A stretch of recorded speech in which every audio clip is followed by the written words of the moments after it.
अस्सलामु अलैकुम वरहमतुल्लाहि वबरकातुहू। नाज़रीन किराम, उम्मीद करता हूँ कि आप सभी लोग खैर वाफ़ियत से होंगे। आज एक अजीब ख़बर लेकर मैं आपके रूबरू पेश हुआ हूँ। वो वीडियो बनाने का मकसद ये है कि हम कहाँ जा रहे हैं, हम किस तरफ जा रहे हैं, हमारा मुस्तक़बिल क्या होगा। आज तक मस्जिद के इमाम को सर का ताज समझा जाता था और समझा जाता है, मगर अब ऐसी ऐसी ख़बरें सामने निकल कर आ रही हैं जिस पर यकीन करना मुश्किल हो जाता है कि ऐसा भी हो सकता है। जो ख़बर लेकर मैं आपके सामने हाज़िर हुआ हूँ, उसे सुनकर आप वाकई थोड़ा परेशान ज़रूर होंगे, और परेशान होने वाली बात है इसलिए कि जो मस्जिद का इमाम जब हमारी नमाज के लिए खड़ा होता है, हम उसके पीछे नमाज़ पढ़ते हैं, तो फिर ये नहीं देखते कि ये इमाम किस कास्ट से है, सैयद है या पठान है या क्या है। वो जब मुसल्ला इमामत पर खड़ा हो जाए तो वो इमाम होता है, उस कौम का सरदार होता है।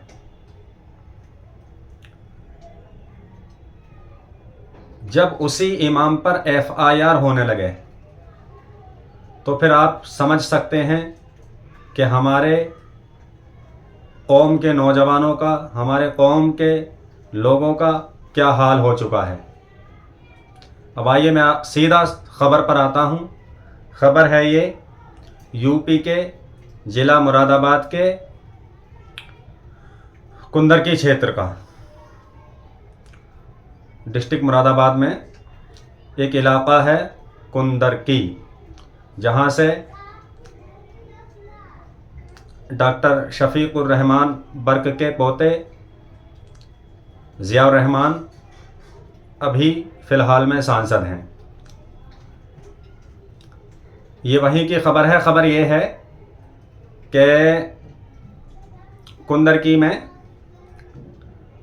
स्टेशन के करीब एक मस्जिद है। उस मस्जिद में जो इमाम थे वो हैं मौलाना मोहम्मद राशिद। वो उसमें इमामत करते थे, लोगों को नमाज़ पढ़ाते थे, उनकी ज़िम्मेदारी है कि नमाज़ पढ़ाएं। अब वहाँ पर एक शख्स का इंतकाल हो जाता है, उनका नाम है अली दाद खान। अली दाद खान, अली दाद खान साहब का इंतकाल हुआ। इंतकाल जब हो गया तो उनकी तदफीन के लिए, उनकी नमाज जनाजा के लिए कहा गया होगा, तो इमाम साहब ने किसी बिना पर मना किया होगा, कोई होगा उनका मसला। अब यहाँ तक तो ठीक है, मना कर दिया। मना करने के बाद उनकी नमाज जनाजा किसी और शख्स ने पढ़ाई। पढ़ाने के बाद मरहूम अली दाद खान के बेटे हैं दिलनवाज। दिलनवाज खान ने एक तहरीर थाने में पेश की और इमाम साहब पर ये इल्ज़ाम लगाया कि इमाम साहब ने मेरे वालिद की नमाज जनाजा पढ़ाने के लिए इनकार कर दिया, और इनकार की वजह उन्होंने ये बताई कि दिलनवाज कहते हैं कि इमाम साहब ने ये कहा कि हम लोग जो हैं बीजेपी के समर्थक हैं, बीजेपी को वोट देते हैं, बीजेपी को सपोर्ट करते हैं, इसलिए हम आपकी नमाज जनाजा नहीं पढ़ाएंगे। ये दिलनवाज ने इल्ज़ाम लगाया और एक FIR थाने में रजिस्टर्ड करा दी। रजिस्टर्ड कराने के बाद अब स्टेशन रोड वाली मस्जिद के जो इमाम साहब हैं मुफ्ती मोहम्मद राशिद, उनका बयान आया कि इसको राजनीति से ना जोड़ा जाए, इसमें राजनीति ना की जाए, इसलिए कि हमारा इंटरनल मामला है, ये हमारा मजहबी मामला है कि हमने नमाज क्यों नहीं पढ़ाई। वो कहते हैं कि ये अली दाद खान जो हैं वो रसूल मोहतरम सल्लल्लाहु अलैहि वसल्लम की शान में गुस्ताखी किया करते थे, इसलिए मैंने नमाज जनाजा नहीं पढ़ाई। और अली दाद खान के बेटे का जो इल्ज़ाम है वो ये है कि इन्होंने इसलिए नमाज नहीं पढ़ाई कि हम बीजेपी के समर्थक हैं, बीजेपी को सपोर्ट करते हैं, उनको हम वोट देते हैं और वोट देते आ रहे हैं। अब ये तूल पकड़ने लगा है मामला बहुत ज़्यादा। इसमें इमाम साहब के साथ और 4-5 लोगों के नाम की एफआईआर हुई है, जो उस मस्जिद के सरबराह हैं, कमेटी वाले हैं, उनके खिलाफ भी एफआईआर की गई है। तो मैं इसको खबर को पढ़कर, इसको देखकर हैरत में पड़ गया कि हम लोग कहाँ जा रहे हैं, हमारा मुआशरा कहाँ चल पड़ा है। अरे इमाम साहब ने मना कर दिया तो कुंदर की जो है वहाँ पर 500 से ज़्यादा हाफिज़े कुरान होंगे। आप किसी से भी कह देते नमाज पढ़वा लेते। इमाम साहब का मसला था तो वो बात को आप देख लेते कि भाई आपने क्यों मना किया, क्या वजह है। आपने इसको इतना तूल दे दिया। आपका मतलब मरहूम अली दाद खान के बेटे दिलनवाज, उन्होंने इल्ज़ाम लगाया कि इन्होंने इसलिए नमाज नहीं पढ़ाई कि हम बीजेपी के समर्थक हैं। तो भाई हम आज़ाद हिंदुस्तान में रहते हैं, आप भी आज़ाद हिंदुस्तान में रहते हो, कोई भी किसी को भी सपोर्ट कर सकता है। आप बीजेपी को सपोर्ट करो, मैं बीजेपी को सपोर्ट करूं या मैं नहीं करूं, आप नहीं करें, तो कोई इसमें बड़ी बात नहीं है। जिस पर यकीन है वो उसको सपोर्ट करता है। लेकिन ये नमाज जनाजा, इसमें राजनीति आपने कहाँ से घुसेड़ दी।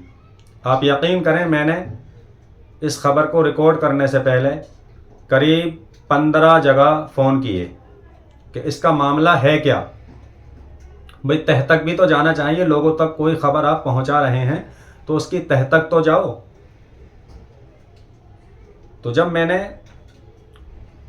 मेरे जो कांटेक्ट हैं उनसे जब मैंने बातचीत की और पता लगाया कि ये क्या मसला है, बोले मसला सिर्फ ये है कि ये बरेलवियत और देवबंदियत वाला मामला है, सुन्नी वहाबी वाला मामला है। ये जो अली दाद खान थे ये देवबंदी मज़हब की तरफ इनका रुझान था, और इमाम साहब जो हैं वो बरेलवी मज़हब यानी अहले सुन्नत वल जमात से आते हैं। तो अब ये इनका इंटरनल मामला है। तो आप बैठकर उसको सॉल्व करने की कोशिश करते, ना कि इसको अदालत तक लेकर जाते। इससे हमारे मुआशरे पर गलत इसका असर होगा और इससे कुछ भला होने वाला नहीं है, ना ही तो दिलनवाज का और ना ही कोई नुकसान मुफ्ती मोहम्मद राशिद साहब का होने वाला है, इमाम साहब का। अलबत्ता यह है कि राजनीति करने वाले अपनी राजनीति की रोटियां सेक लेंगे, और आए दिन ऐसी ऐसी खबरें आती रहती हैं जिन पर यकीन करना मुश्किल हो जाता है। तो ये मसला सिर्फ वहाबी और देवबंदी वाला है, सुन्नी और वहाबी वाला है, इसमें कोई पॉलिटिक्स नहीं है। इमाम साहब को गलत फंसाया जा रहा है।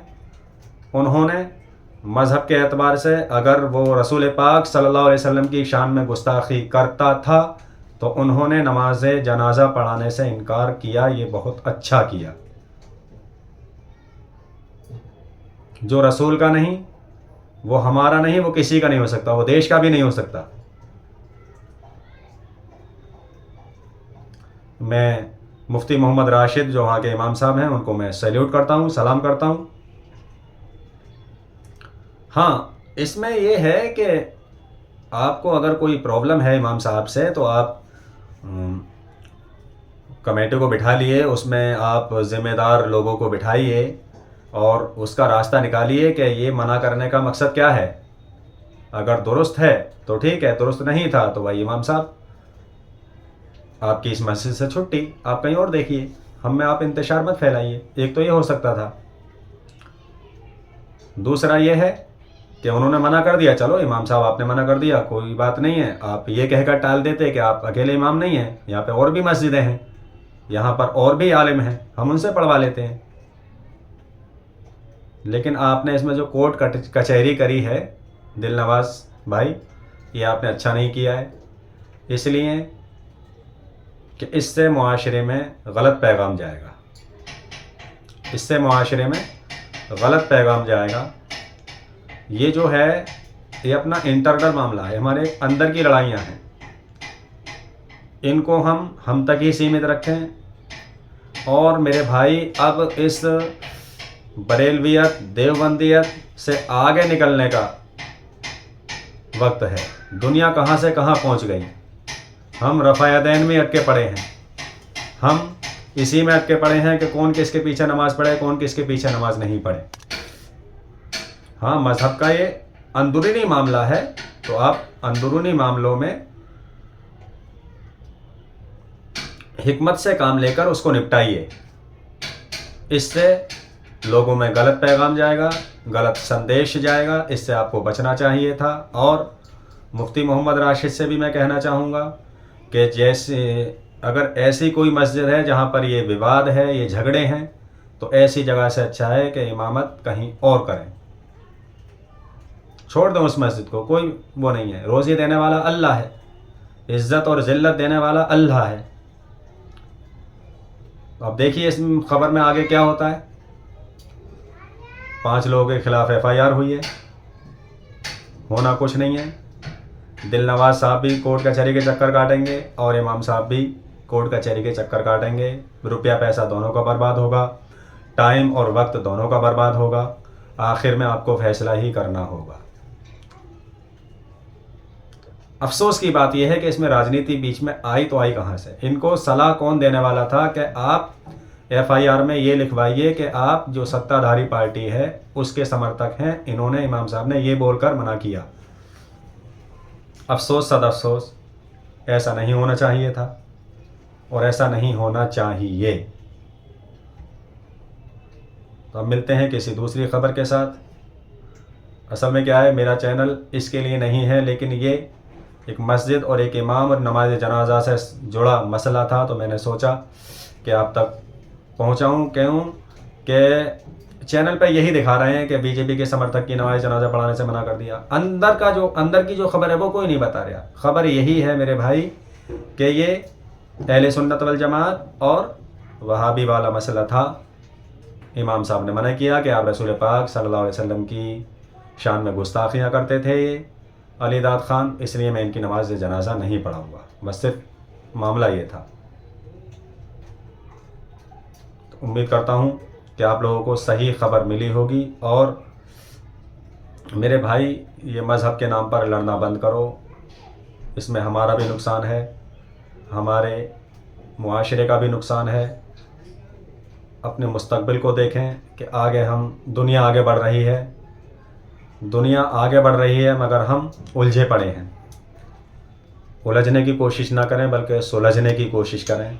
अपने बच्चों को इल्म दीन के साथ साथ स्कूली पढ़ाई भी कराएं, अपने बच्चों को IPS बनाएं, IAS बनाएं, जिससे कि इस दुनिया की दौड़ में हम कहीं पीछे न रह जाएं। बहुत पीछे रह गए मेरे भाई, बहुत पीछे रह गए।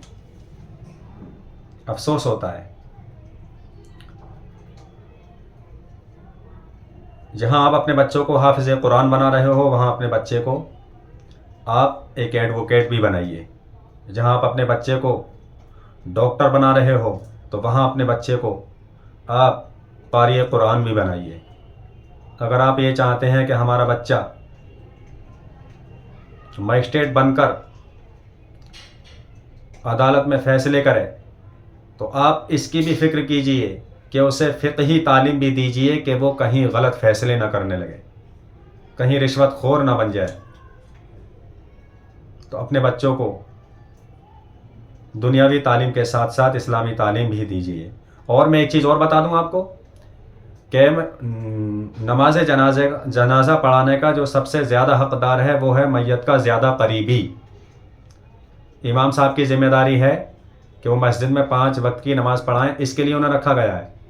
नमाज जनाजा के लिए उन पर आप फोर्स नहीं कर सकते हैं कि आप नहीं, आपको ही नमाज जनाजा पढ़ानी है, नहीं। मसला ये है कि मैयत का ज़्यादा करीबी, सबसे ज़्यादा करीबी जो हो वो नमाज जनाजा पढ़ाए और वो ही गुस्ल कराए मैयत का, ये मसला है। अगर नहीं है कोई तो दूसरा ऑप्शन चुनिए, आप किसी को भी लेके आइए। लेकिन ये अफसोस बड़ी ख़बर है, ऐसी ख़बरें नहीं आनी चाहिए।